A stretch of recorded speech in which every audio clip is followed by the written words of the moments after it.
Everyone, John Doyle from OptixEQ, PLOTCast 4. And if you haven't, check out PLOTCast 1, 2, and 3 on YouTube, and also subscribe to our YouTube channel, OptixEQ Stream, so that when new PLOTcasts come along, you immediately get notified. So PLOTCast 4, we're going to build on what we've learned in PLOTCast 1, 2, and 3, because that's the way we kind of learn. We're going to kind of reiterate some of the topics as we handicap races. But we're also going to introduce plot scan in this one. Plot scan is a utility you get when you buy a plot, and it really helps you to identify races so you don't have to kind of go through each of them. It's kind of a great utility for trying to pick plots that fit your criteria, whatever that criteria might be. I'm going to show you how to use it.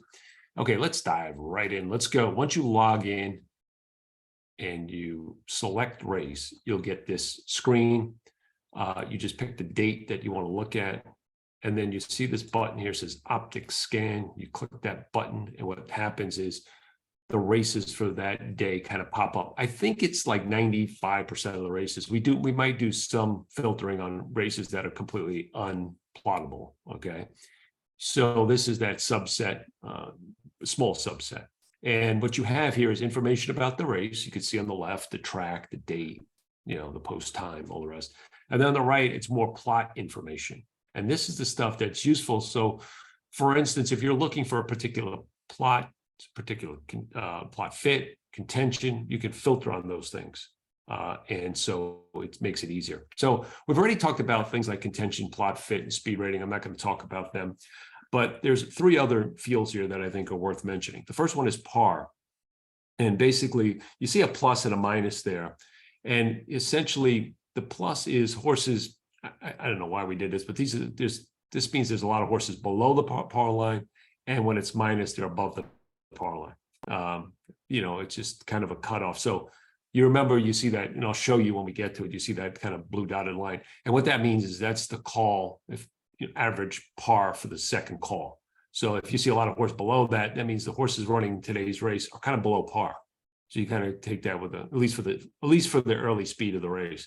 So you got to take that into consideration, right? The kind of horses, the field, and so forth. And if they're a lot above, that means these horses are outrun the par to the second call. That either means they're really fast, or horses that just kind of empty out early, and that's the way they run.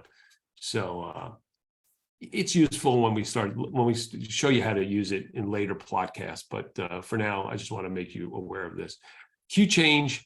When it's green, what does that mean? It just means that the standard and surface distance plots kind of align. They're not much different. If it's red, then they're much different. So you want to take a consideration there, right? So if you see like a plot fit that surface and distance looks way different, you might pause. So this is a way to kind of maybe filter on those types. You don't want to look at those, or you want to look at those, or whatever.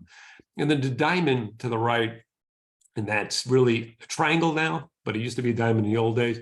And those are horses that we can't plot.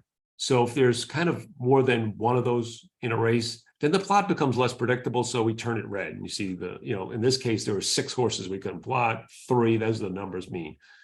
So those are races where the plot's less predictable because we can't plot horses either because they've never run the surface and distance. They're foreign horses, they're first-time starters.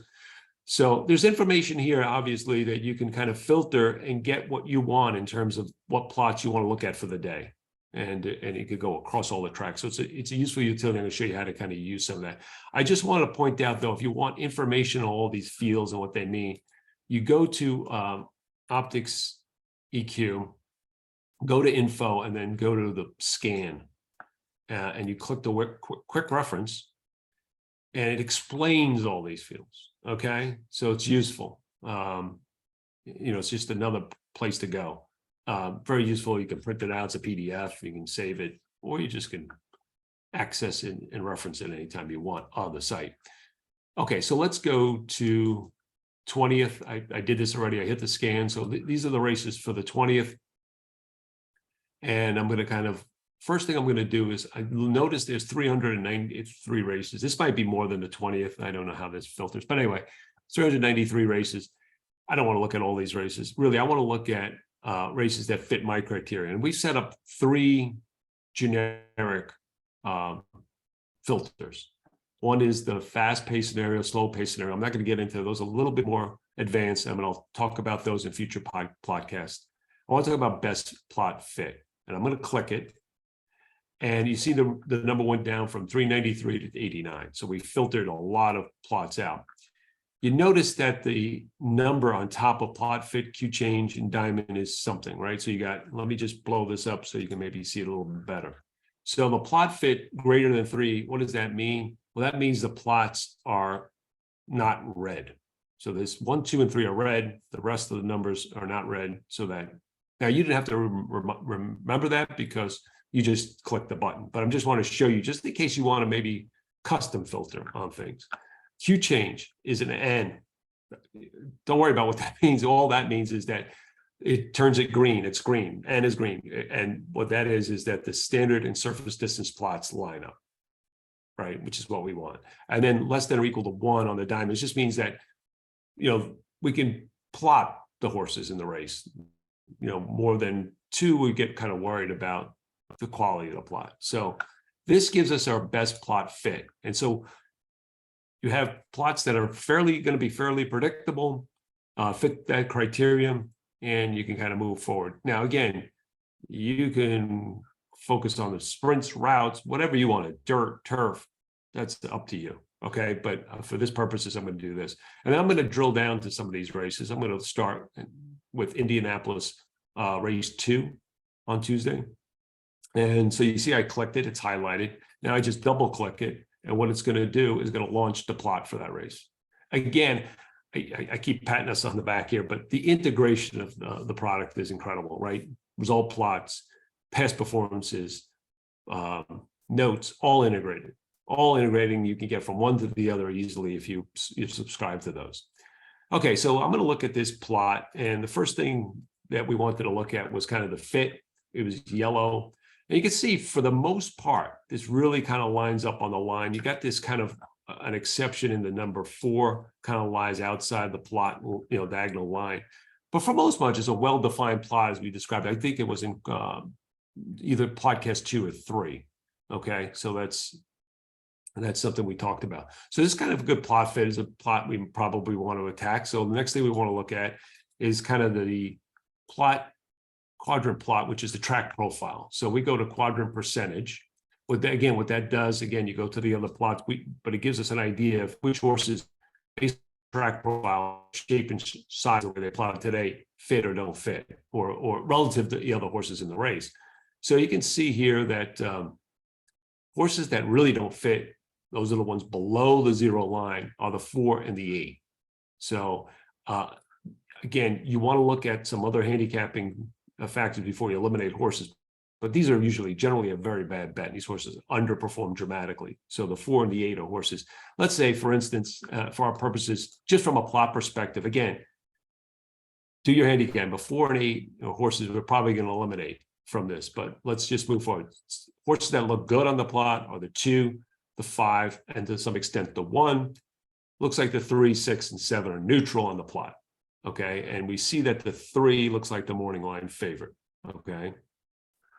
Okay, so now the next thing we kind of look at is this pace dynamic, and we have a contention that's flamey and a speed rating of low. And you can see this is the par line I've talked about. So you got a lot of horses below the par line. So you might talk about a little bit about the quality of the field. So what they could be is they can maybe bunch up on a slower pace, and still maybe that takes something out of these horses because these horses aren't that good, right? Anytime you get these non-2, right, you can tell they're not that good. And this bunch looks like, you know, similar to that. So, but anyway, the contention looks flamey, and I'm going to go into a kind of a segmentation like we did in some of the other, we didn't call it that maybe, but in the other videos where we kind of look at the early pace. So if you look at the early pace first, you can see we have, let me try to get my pen going here. Yeah, okay. So you look at the early pace, you have the 2, 6, 4, and 5. The 4, we talked about elimination.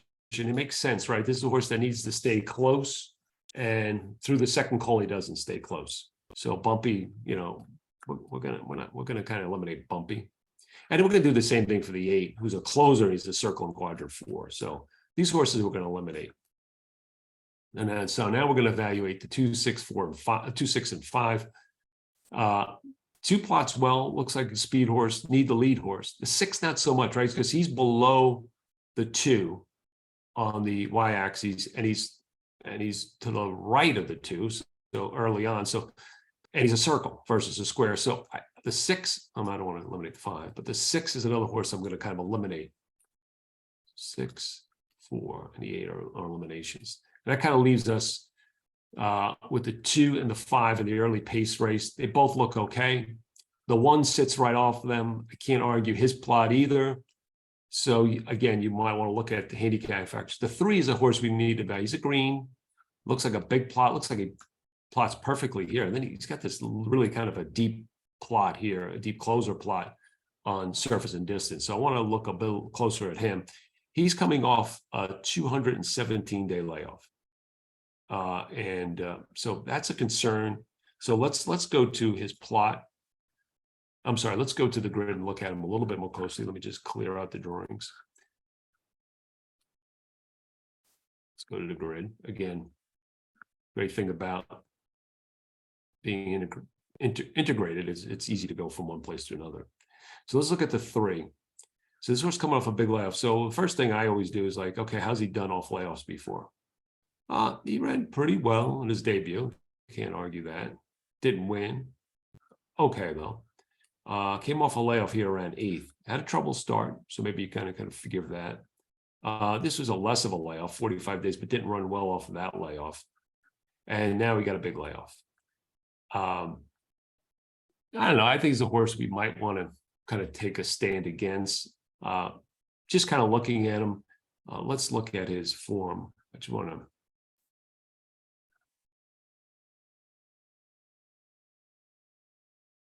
You look at his, let's look at his sprint form. Okay, he's never won sprinting. He's won once routing, but for all intents and purposes, I think this horse is probably more of a router than a sprinter anyway. So I think it's a horse we want to take a shot against off the layoff. So that kind of leaves us with the 2 and the 5 early, and then pretty much the 7 late. The 1, okay, the 1 is kind of the press. So, I'm not going to make a pick in this because not knowing the odds and not doing other handicapping. But from a plot perspective, we pretty much eliminated the 3, 4, and 8 out of this race, and we're kind of left with the 1, 2, 5, and 7. And really let kind of the odds dictate how you want to play this. You look at the plots again, if you want to look at who's got the best plot, 1, 2, 5, and 7, it's all going to kind of, they're okay. I mean, 2 and 5 got the best plot, but it's going to maybe come down to odds. And the 2 being a need to lead, if he does get loosened up by the 4 or the 6, that could leave him vulnerable to the 5, who's able to come off of it a little bit. And they really would have to heat up for the 7. The 7 might be a good underneath consideration. But again, I'm going to let you do the handicapping. I just wanted to show you how to identify a race using the scan utility, and then drill down a race using things that we learned to kind of eliminate horses and kind of focus in on this race. Now, I don't know if the 3 is going to be the favorite, but if he is the favorite, what we've done is eliminated 3 horses, including the favorite, and it just kind of opens it up for interpretation, like other handicapping factors as you go through it, and then price once you look at the board. Hopefully this is an approach you can kind of use in, like, let's say if you're just simulcasting or just having fun for the day, you can get to certain races quickly. You can identify certain things within that race, make easy eliminations, and then you're kind of left with a decision based on the board. Okay, so the 2, my assumptions might be the lowest price, but who knows? I don't know how they bet in Indianapolis, Horseshoe Indianapolis, but this is a race where shows you how to kind of do that. Let's see if I got time for one more race. Indianapolis race 3. I guess if you're playing Indianapolis. Okay, so this race is fairly interesting. I'm going to just show you something that we've done this, I think, in PLOTCast 3, where we talked about plot results charts and looking at horses what races they come out of. And I just want to point this out in this race. So if you look at the number 5, He's a big circle, but he's kind of well above everybody in terms of the plot. And he's the only E-type horse in the race. So this is a horse that I might want to consider. So let's just look at his plot performances. So I go to the grid, I open it up, and I'll look at his races. And he's third off a layoff. He's kind of improved number-wise. He's kind of run a lot better in the past. So he's run well enough, and his numbers fit very well with the Optix Fig range. But let's just kind of look at, because I see this FTQ. What that means is first to quit. That means he's been in speed duels with more than one horse in the last 2 races. Dueled with winner. Okay. So let's take a look. I'm going to drill down. I'm going to just double click, bring up his plot. And he's the 5. Okay.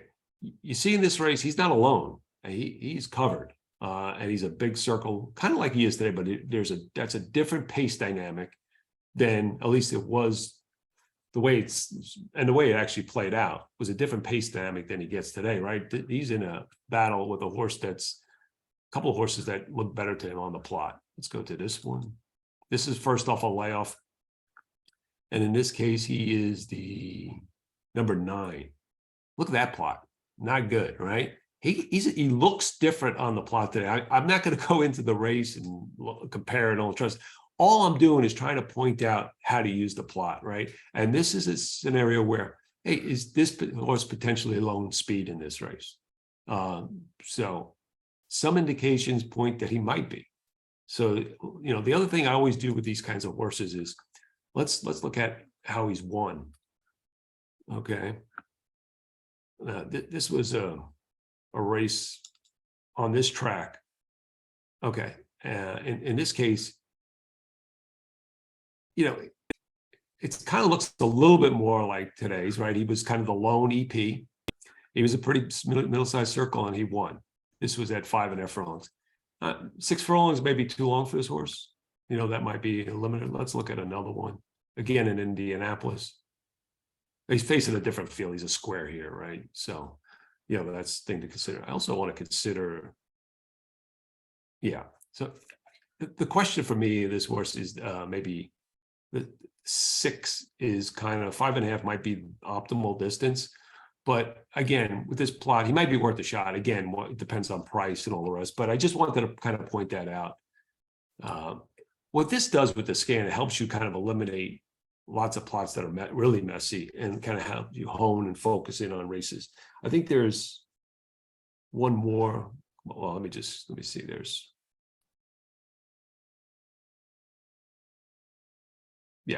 So this is a plot that I think, here's a layoff horse that I think looks kind of interesting. The 4 kind of just plots the best. If you go to quad percentage, wow. I mean, really dominant in terms of track profile. But this horse is coming off a 237-day layoff. And we talked about how that was kind of bad before. Well, let's look at the 4.